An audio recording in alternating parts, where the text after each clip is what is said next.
ketakwaan kita kepada Allah Subhanahu wa ta'ala, yang mana Allah Subhanahu wa ta'ala memerintahkan kita di dalam banyak ayat untuk bertakwa kepada Allah Subhanahu wa ta'ala.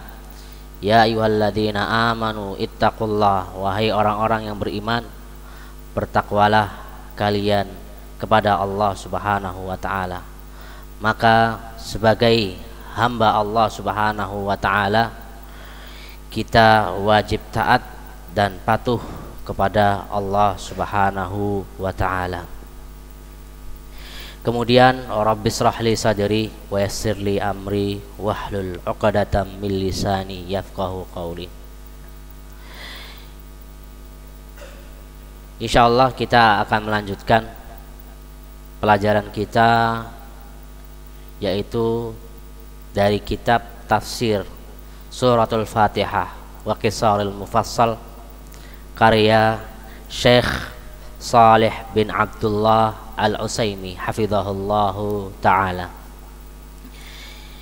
Pada pertemuan yang lalu kita sudah mengambil sebagian dari surat Al-Qari'ah, yang mana kita sudah sampai pada ayat yang keempat. Hari ini insyaallah kita akan lanjutkan pada ayat yang kelima dari surat Al-Qari'ah.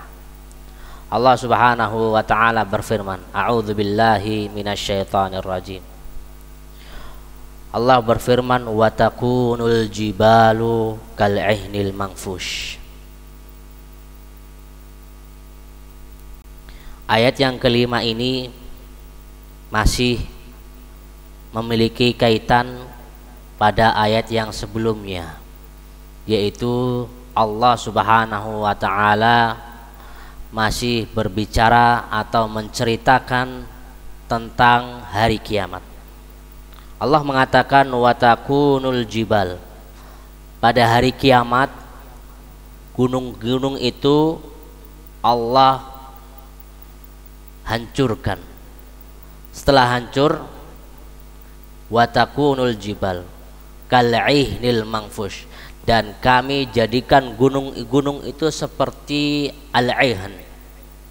Al-ihan, para ulama menjelaskan ada dua pendapat di dalam apa yang dimaksud dengan al-ihan. Pendapat yang pertama, bahwasannya al-ihan artinya adalah wol atau kain wol yang sangat tebal, itu yang dimaksud dengan al-ihan. Pendapat ini yang diambil oleh pendapatnya Syekh Saleh Al-Utsaimin hafizahullahu ta'ala. Beliau mengatakan wa takunul jibalu kal'ihan, pada hari itu gunung-gunung seperti al-ihan, ai as-sufuf. As-suf artinya wol, pada halaman 1373. Al-manfush artinya al-mutamazziq, alladhi furriqat ba'du ajzaihi an ba'd. Kalau sudah dijadikan kain mol, maka hasilnya apa? Al-mutamazziq, kain tersebut akan disobek-sobek.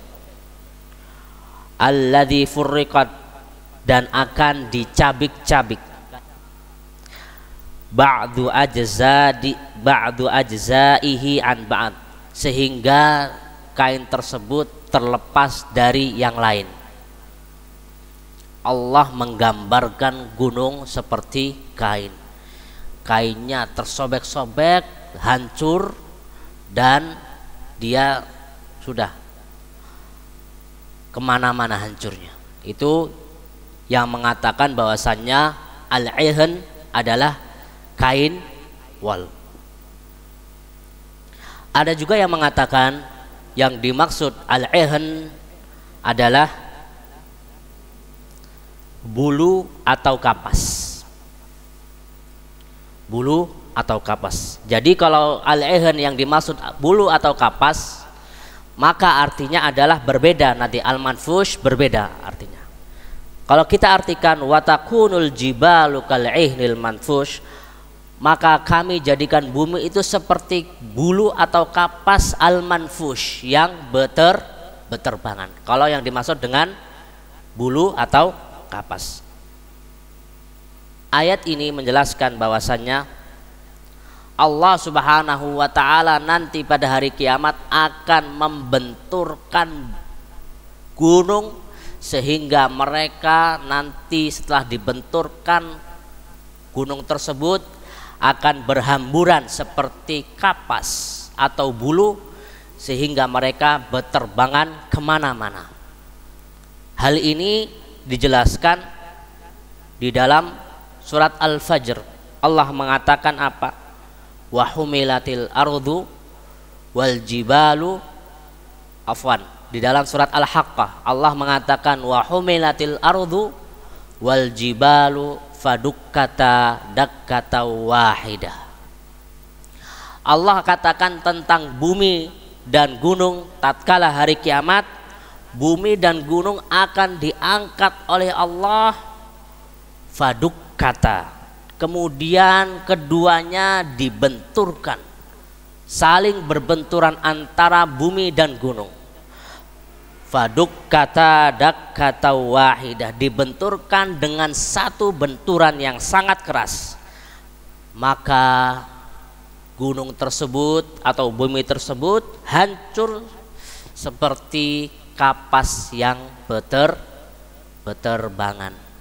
Jadi ini menurut pendapat yang kedua, bahwasannya yang dimaksud al-ihan adalah bulu atau kapas.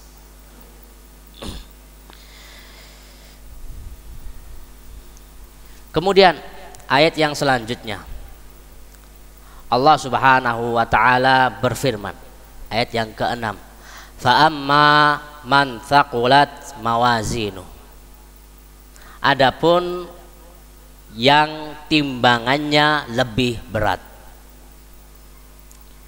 Ayat yang ke-6 ini Allah Subhanahu wa ta'ala menceritakan setelah terjadinya hari kiamat nanti ada urutan-urutannya, nanti dikumpulkan di padang mahsyar dan yang sebagainya, ada namanya timbangan amal.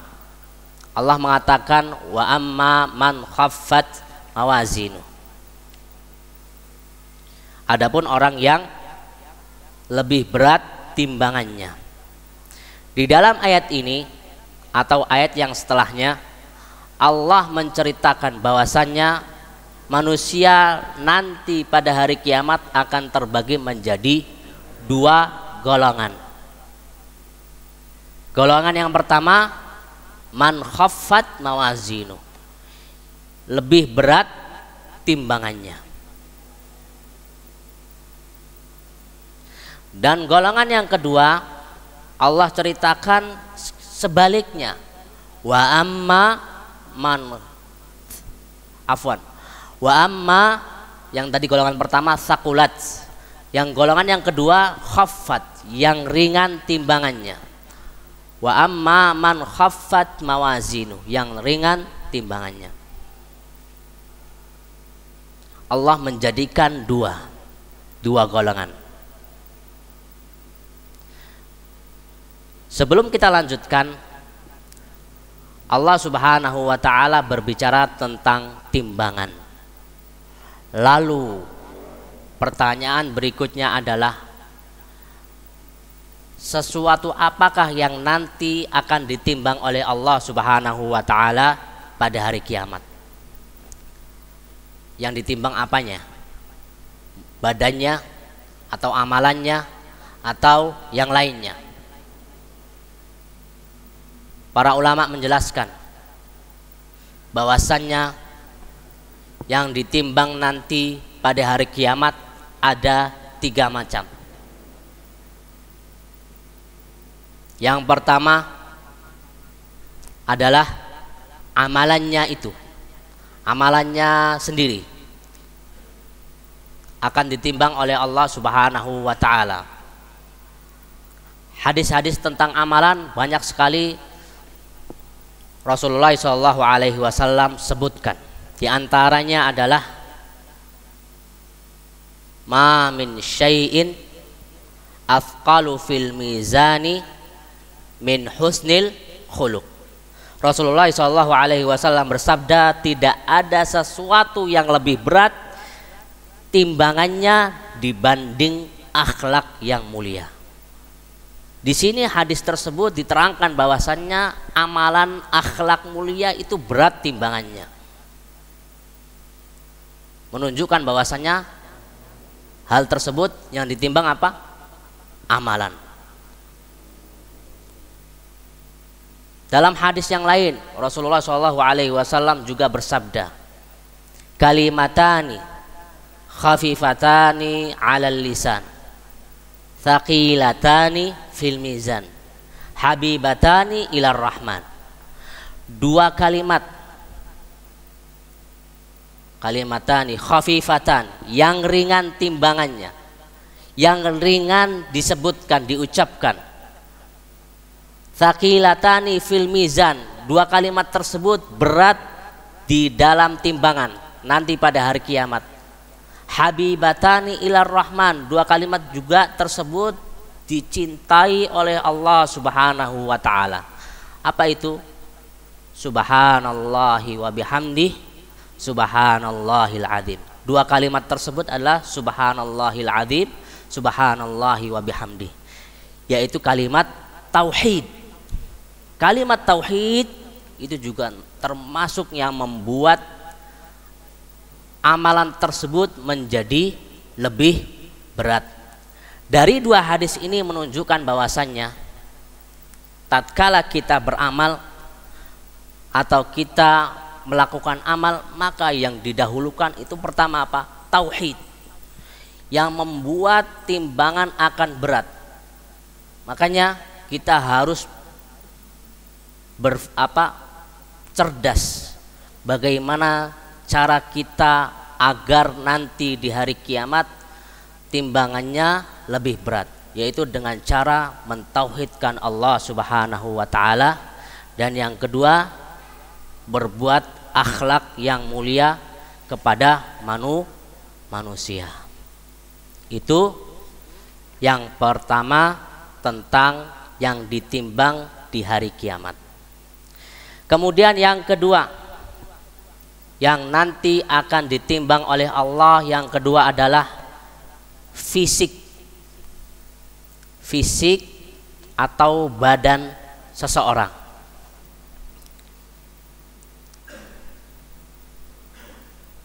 Ada dalil yang menunjukkan bahwasannya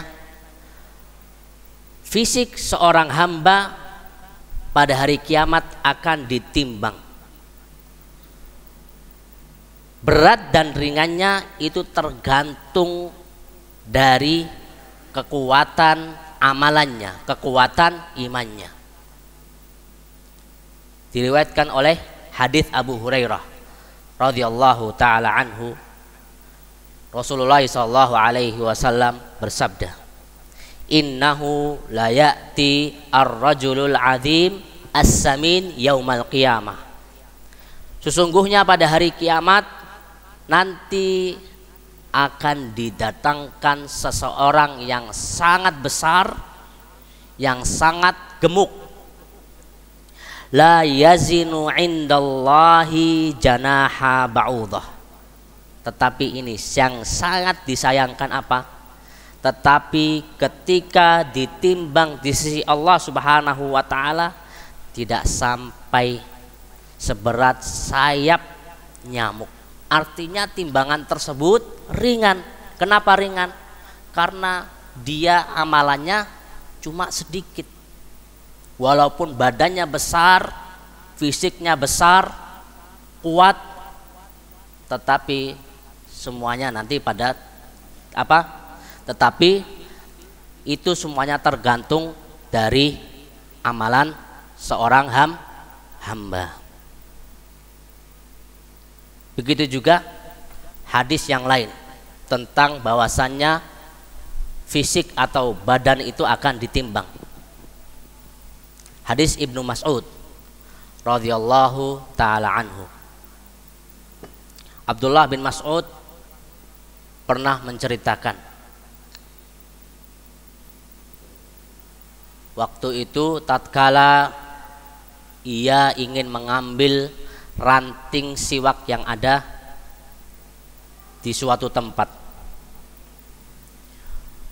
tiba-tiba angin berhembus kencang sehingga membuat betisnya Abdullah bin Mas'ud kelihatan,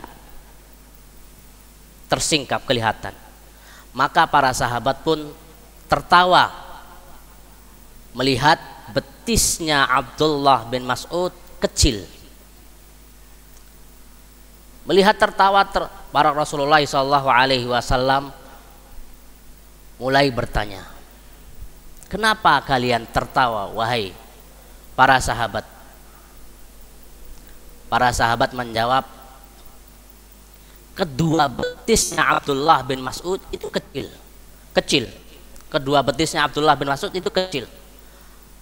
Kemudian Rasulullah SAW bersabda, walladzi nafsi biyadi, hadisnya ini, demi zat jiwaku yang berada di tangannya, lahuma afqalu fil mizani min Uhudin, sungguh kedua betis Abdullah bin Mas'ud itu nanti pada hari kiamat timbangannya lebih berat daripada gunung Uhud, padahal betisnya kecil,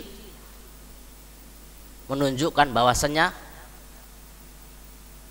semuanya kembali kepada amalan seseorang.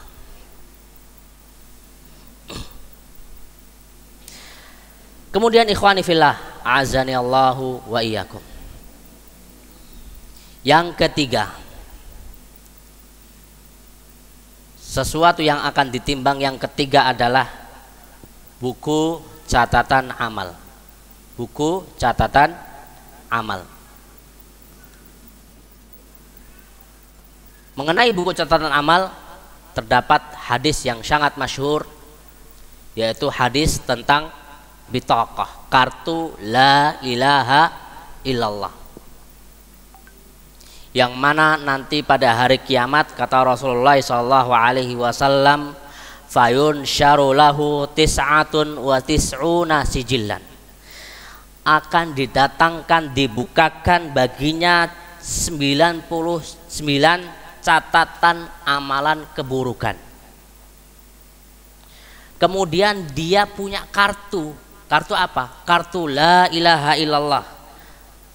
Catatan amalan 99 ditimbang. Kemudian dia punya kartu la ilaha illallah. Setelah ditimbang ternyata lebih berat kartu la ilaha illallah daripada catatan amalan yang 99 keburukannya itu.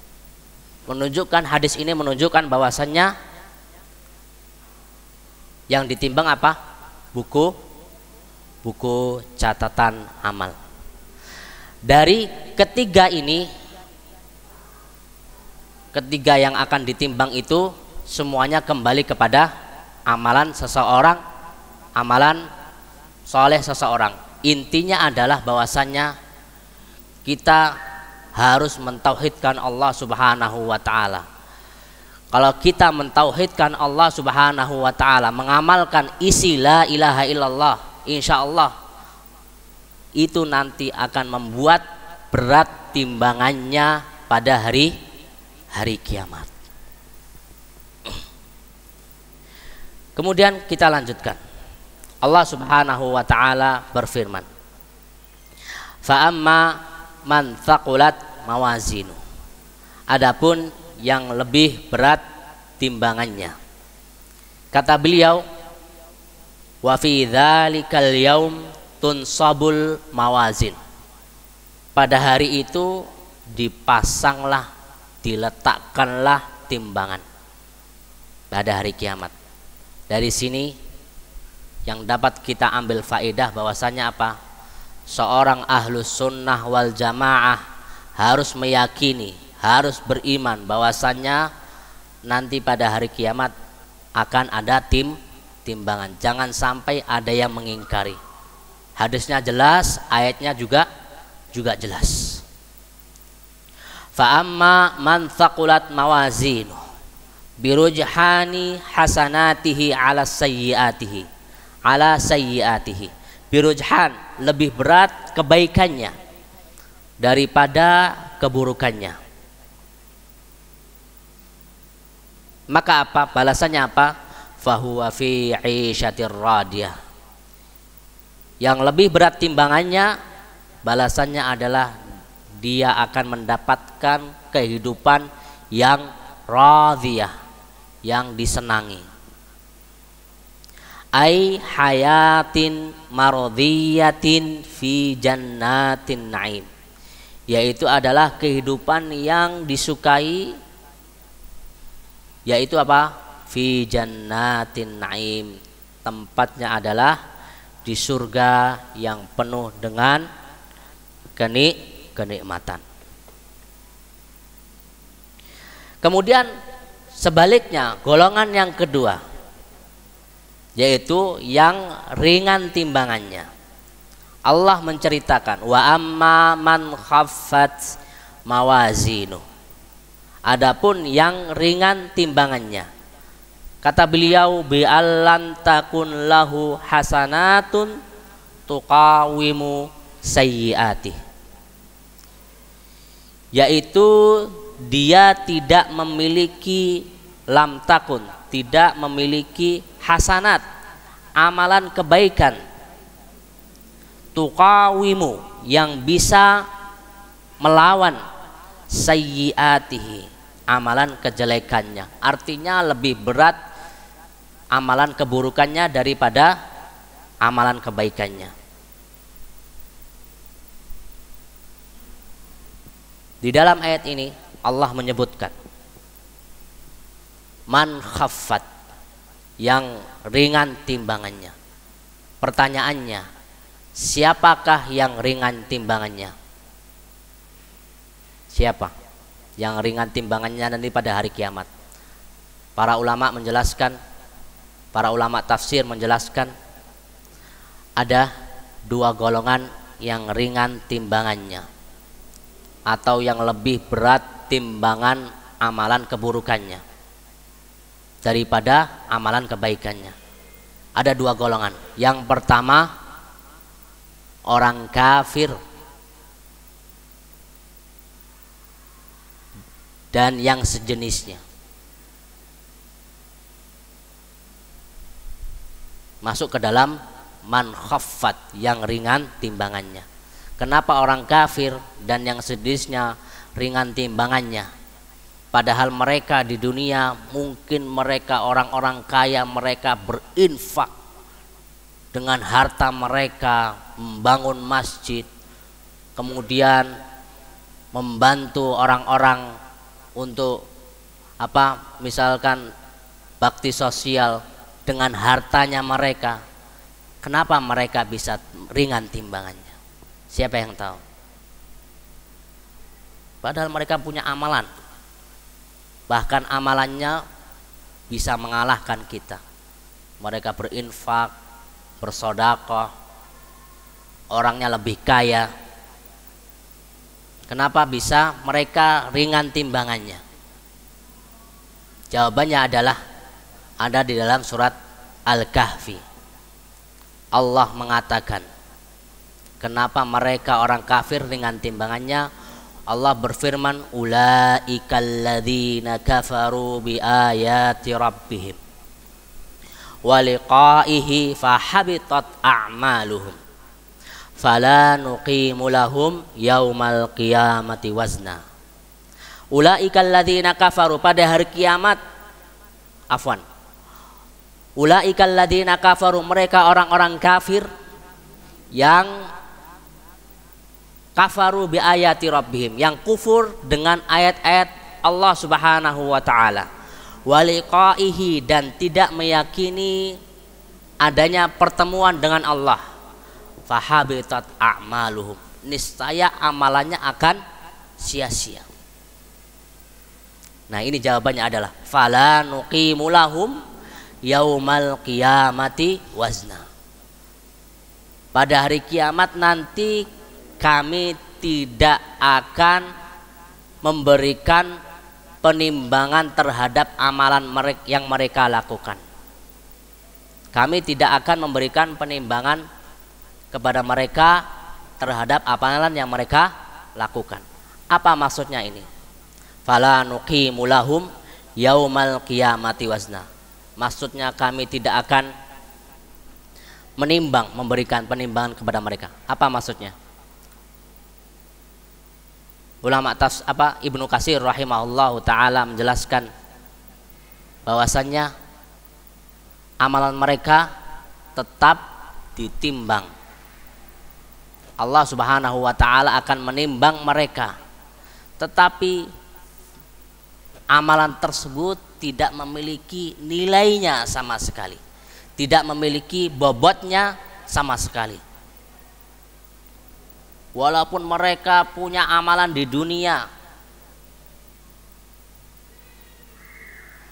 mengerahkan hartanya untuk jalan Allah Subhanahu wa taala, semuanya setengah hartanya contohnya misalkan diinfakkan di jalan Allah, tetapi pada hari kiamat itu amalan tersebut tidak akan bernilai sama sekali di sisi Allah Subhanahu wa taala. Bahkan amalan mereka nanti Allah akan jadikan seperti debu yang berterbangan. Makanya kita hidup di dunia ini lebih baik kita menjadi seorang muslim walaupun kita tidak memiliki harta. Itu lebih baik. Nanti pada hari kiamat orang muslim itu akan memiliki berat amalan timbangannya daripada orang kafir yang mereka memiliki harta tersebut akan sia-sia. Amalan tersebut akan menjadi debu yang berterbangan. Allah Subhanahu wa taala juga berfirman tentang orang-orang kafir. Allah berfirman, wa qadimna ila ma amilu min amalin faja'alnahu haba'an manthura. Allah mengatakan kami akan perlihatkan segala amalan yang mereka lakukan di dunia. Faja'alnahu haba'an manthura. Tiba-tiba kami jadikan amalan mereka orang kafir seperti apa? Haba'an manthura, debu yang berterbangan. Makanya kita seorang muslim harus bersyukur kepada Allah Subhanahu wa taala. Kita diberikan hidayah oleh Allah Subhanahu wa taala, maka jagalah hidayah tersebut. Jangan sampai kita mati kecuali dalam keadaan seorang muslim. Jangan sampai kita nanti kalau sudah misalkan yang nantinya pada hari kiamat itu akan membuat amalan kita itu akan bernilai di sisi Allah Subhanahu wa taala walaupun amalannya cuma sedikit. Berbeda dengan orang kafir. Mereka Allah Subhanahu wa taala tidak akan memberikan pahala kepada mereka, tidak akan bermanfaat amalan mereka.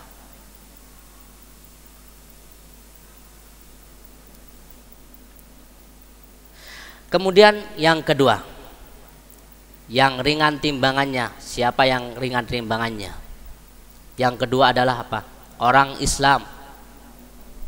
Orang Islam yang mana? Yang lebih banyak dosanya, yang lebih banyak perbuatan keburukannya daripada amalan kebaikannya. Ini masuk ke dalam ayat wa amma man khaffat mawazinu.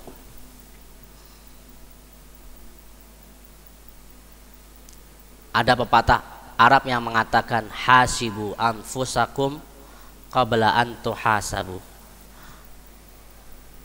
Artinya adalah nilailah diri kalian, lihatlah diri kalian sebelum nanti akan dinilai oleh Allah Subhanahu wa taala, akan dihisab oleh Allah Subhanahu wa taala sebelum ditimbang oleh Allah. Kesempatan bagi kita selalu melihat apakah amalan tersebut sudah sesuai dengan apa yang Allah Subhanahu wa taala inginkan atau belum. Maka kita selalu hasibu, selalu introspeksi diri sebelum nanti akan ditimbang oleh Allah Subhanahu wa taala. Jangan sampai amalan tersebut lebih ringan daripada dosa, sehingga masuk ke dalam golongan wa amma man khaffat mawazinu. Kemudian balasannya Allah mengatakan fa ummuhu hawiyah. Balasannya yang ringan timbangannya adalah fa ummuhu hawiyah, maka tempat kembalinya adalah neraka hawiyah.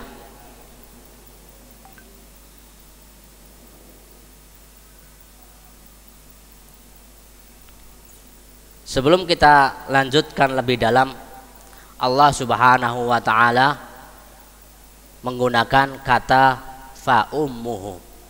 Apa artinya ummun? Ummun artinya apa? Ibu. Kalau bapak, abun. Kalau yang sudah belajar bahasa Arab, ummun artinya ibu. Kalau kita artikan fa ummuhu, maka ibunya dia hawiyah, ke neraka hawiyah. Kenapa Allah Subhanahu wa taala menggunakan kata ummun? Siapa yang tahu? Apa yang dimaksud dengan ummun? Para ulama tafsir menjelaskan fa ummuhu, yang dimaksud dengan ummun adalah tempat kembali atau tempat tinggalnya di neraka hawiyah. Itu yang pertama yang dimaksud dengan ummun, bukan ibunya ya. Jadi Allah menggunakan kata fa ummuhu. Kalau kita lihat dengan detail, itu Allah menggunakan kata-kata bahasa yang luar biasa, menggunakan kata ummun, ibu.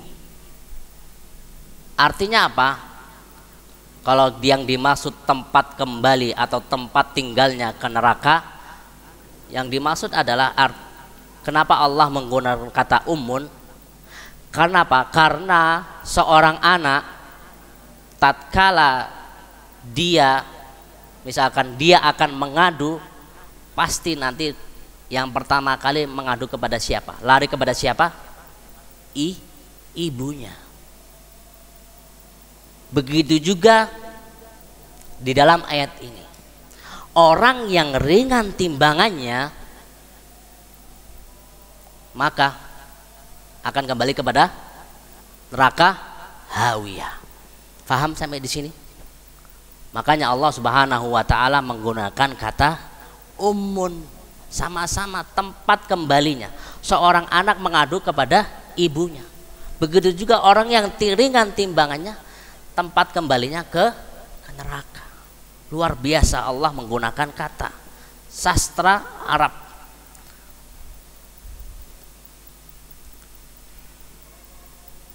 Sampai di sini paham ya? Mudah-mudahan paham. Fa ummuhu hawiyah. Kata beliau Syekh Shalih Al-Utsaimin hafizahullah menafsirkan fa ummuhu ai ma'wahu wa maskanahun nar, tempat tinggalnya atau tempat kembalinya adalah neraka. Dijelaskan ini. Takunu lahu binanzilatil Kenapa seperti itu Allah menggunakan kata ummun? Dijelaskan neraka baginya seperti seorang ibu. Allati ya'wi ilaiha wa yalzamuha. Yang mana seorang anak itu akan berlindung kepada ibunya, akan selalu berada di dalam dekapan seorang ibu. Itu kalau orang yang amalan timbangannya ringan.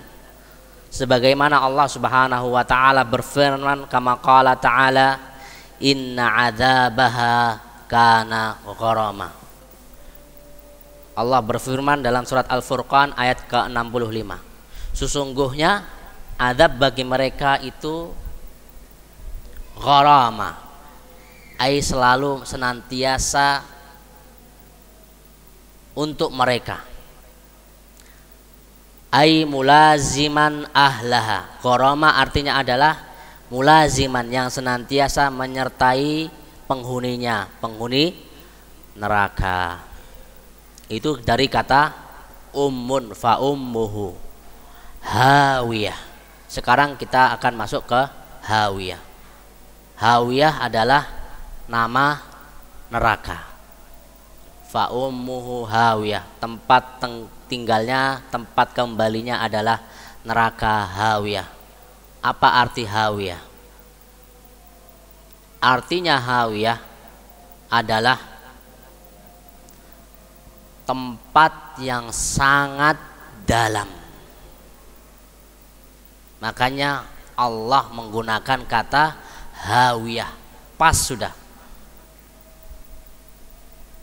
Neraka yang sangat dalam. Tahu nggak, kita tahu nggak dalamnya neraka itu seberapa?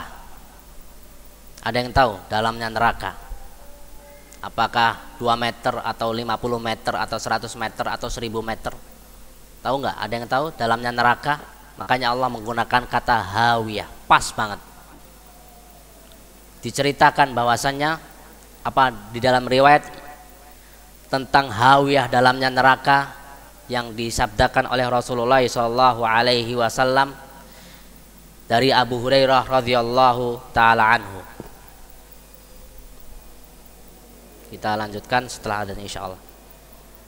Kita adzan dulu, nanti insyaallah kita akan lanjutkan setelah adzan.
Bismillahirrahmanirrahim. Kita lanjutkan.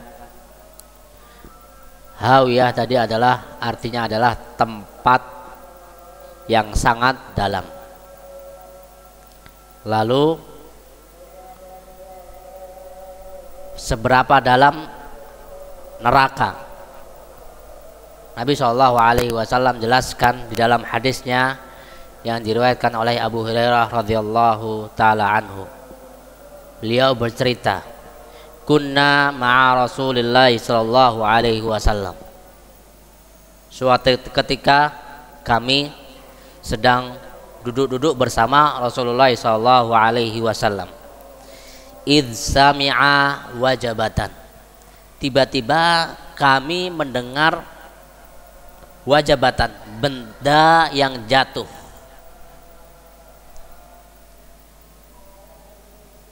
Mendengar benda yang jatuh tersebut, Rasulullah SAW bertanya kepada para sahabatnya, tadruna ma hadza? Tahukah kalian wahai para sahabatku, suara apa itu tadi? Para sahabat menjawab apa? Allahu wa rasuluhu alam. Allah dan yang rasulnya yang lebih tahu. Kemudian Nabi SAW menjelaskan, hadza hajarun rumiya bihi finnari mundu sab'ina kharifa fahuwa yahfi finnar hatta intaha ila qariha. Suara tadi adalah apa? Suara batu. Rumiya finnar, yang jatuh ke dalam dasarnya neraka. Dan batu itu dilemparkan 70 tahun yang lalu. Menunjukkan bahwasannya hadis ini menjelaskan bahwasannya neraka itu sangat dalam. Tatkala dilemparkan dari mulutnya sampai bawah itu selama 70 tahun lamanya baru kedengaran di zaman Nabi Shallallahu Alaihi Wasallam. Padahal kalau kita lemparkan batu ke bawah itu turunnya sangat cepat sekali. Tapi baru sampai selama 70 tahun. Makanya pantas Allah menyebutkan neraka dengan hawiyah, tempat yang sangat dalam. Fa ummuhu hawiyah. Kemudian selanjutnya, wa ma adraka ma hiya, dijelaskan. Wa 'azzama amraha faqala wa ma adraka ma hiya. Allah berfirman, apa itu neraka hawiyah? Neraka hawiyah adalah, kata Allah, narun hamiyah. Thumma fassaraha biqauli. Kemudian Allah jelaskan neraka hawiyah adalah narun hamiyah, ay syadidatul hararah. Neraka yang sangat-sangat panas. Minal waqudi 'alaiha, karena dibakar di dalamnya. Wa sahha fil hadits anna hararataha tazidu ala hararati narid dunya. Disebutkan di dalam hadis sahih bahwasanya panasnya neraka itu lebih panas daripada api yang ada di dunia, sab'ina dhi'fan, 70 kali lipat. Kita merasakan api di dunia itu sudah panas, apalagi nerakanya. Api nerakanya sangat panas, 70 kali lipat daripada api dunia. Sebagaimana yang disebutkan oleh Abu Hurairah radhiyallahu taala anhu di dalam hadis riwayat Imam Bukhari dan Muslim.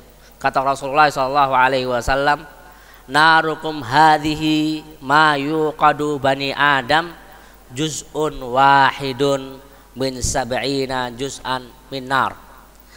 Kata Rasulullah, api yang biasa kalian nyalakan itu baru satu bagian dari 70 bagian panasnya api neraka, menunjukkan bahwasannya nggak bisa dibayangkan lagi panasnya api neraka itu. Masya Allah. Mudah-mudahan kita dijauhkan dari Allah Subhanahu wa Ta'ala dari api neraka. Dan kita harus tahu bahwasannya tatkala dimasukkan ke dalam api neraka itu Allah Subhanahu wa Ta'ala sebutkan manusia nggak akan mati di dalamnya, akan merasakan pedihnya, dahsyatnya siksaan hari kiamat, sehingga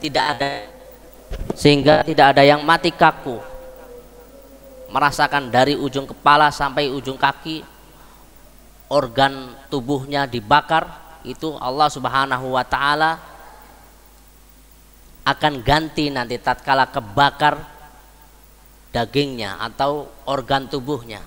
Allah berfirman, kullama nadijat juluduhum baddalnahum juludan ghairaha liyadzuqul adzab. Setiap daging yang terbakar, yang gosong, kami akan ganti dengan daging yang baru. Baddalnahum juludan, kami akan ganti. Apa balasannya? Liyadzuqul adzab, supaya mereka itu merasakan al-adzab, merasakan siksaan Allah Subhanahu wa Ta'ala. Itu Allah Subhanahu wa Ta'ala menceritakan seperti itu, menunjukkan siksaan neraka sangat pedih sekali, wal'iyadzu billah. Dan kita tatkala dimasukkan ke dalam neraka, seseorang dimasukkan ke dalam neraka, kata Allah Subhanahu wa Ta'ala, itu tidak membuatnya seorang itu mati, tetap Allah akan hidupkan dia. Allah berfirman di dalam surat Sabbihisma rabbikal a'la, al-a'la. Allah berfirman, tsumma la yamutu fiha wala yahya. Selanjutnya di dalam api neraka, di sana dia tidak akan mati dan tidak akan hidup. Jadi di dalam ayat ini menjelaskan bahwasanya